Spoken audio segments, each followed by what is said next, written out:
Bismillahirrahmanirrahim. Assalamualaikum warahmatullahi wabarakatuh.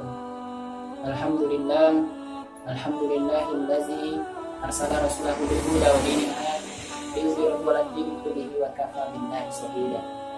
Asyhadu an la ilaha illallah wahdahu la syarika lah wa asyhadu anna Muhammadan abduhu wa rasuluh la nabiyya ba'da. Puji syukur atas kehadiran Allah Subhanahu wa taala yang mana telah memberikan kita kenikmatan, yaitu nikmat iman, nikmat Islam dan kesempatan. Dan tak lupa juga kita bersalawat kepada Rasulullah SAW dengan mengucapkan Allahumma sholli ala sayyidina Muhammad wa ala ali sayyidina Muhammad. Baik, teman-temanku sekalian, Bapak Ibu, saudara-saudara sekalian yang dirahmati oleh Allah Subhanahu wa taala.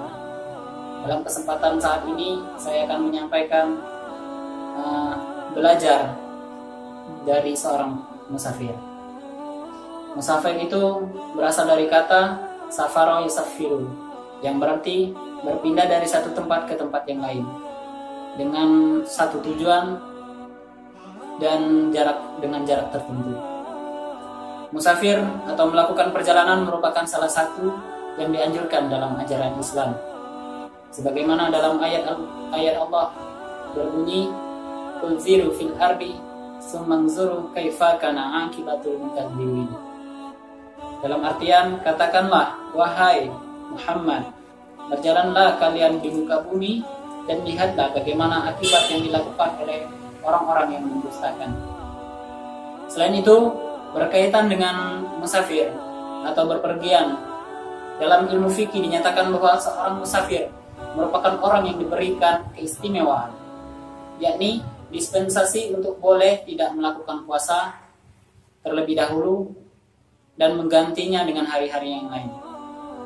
Selain itu, apabila musafir itu juga mendapatkan dispensasi, salah satunya boleh mengqashar dan menjamak salatnya dalam keadaan perjalanan itu. Ini merupakan salah satu apresiasi atau penghargaan yang diberikan Islam untuk musafir, dan ini dilakukan bukan tanpa alasan. Seorang musafir diberikan apresiasi karena memang dalam diri seorang musafir terdapat pelajaran-pelajaran yang dapat diambil oleh seorang kaum muslimin dalam kehidupannya sehari-hari. Adapun pelajaran-pelajarannya itu, yang pertama adalah bahwa seorang musafir itu hanya akan bergantung kepada Allah Subhanahu wa taala dan tidak bergantung kepada yang lain. Seorang musafir itu meninggalkan rumahnya berhari-hari, berbulan-bulan, dia melewati lautan, melewati hutan-hutan, bahkan melewati perkampungan. Di situ tidak ada satupun yang mereka kenal, dan hanya Allah lah yang mereka bergantung dan meminta pertolongan. Di sini kita mendapat sebuah pelajaran bagi seorang muslimin, sebagaimana bahwa seorang musafir itu bergantung kepada Allah Subhanahu wa taala dan tidak bergantung dengan yang lain. Dan di situ kita juga bisa senantiasa bergantung dan memohon pertolongan kepada Allah Subhanahu wa taala. Kemudian yang kedua, pelajaran yang dapat diambil dari diri seorang musafir adalah seorang musafir ketika berangkat dari rumahnya menuju ke tempat yang jauh, maka ia tidak akan membawa harta benda yang berharga, tapi ia hanya membawa perbekalan dan kebutuhannya selama perjalanan. Apabila ia membawa semua hartanya, pastilah hanya akan mempersulit dirinya dalam perjalanan. Jadi di sini kita mendapat pelajaran bahwa bagaimana seorang kaum muslimin itu tidak memutamakan harta bendanya yang berharga itu demi kepentingan yang lain, tapi bahwa jika dalam dan hari akhir nanti kita akan bergantung kepada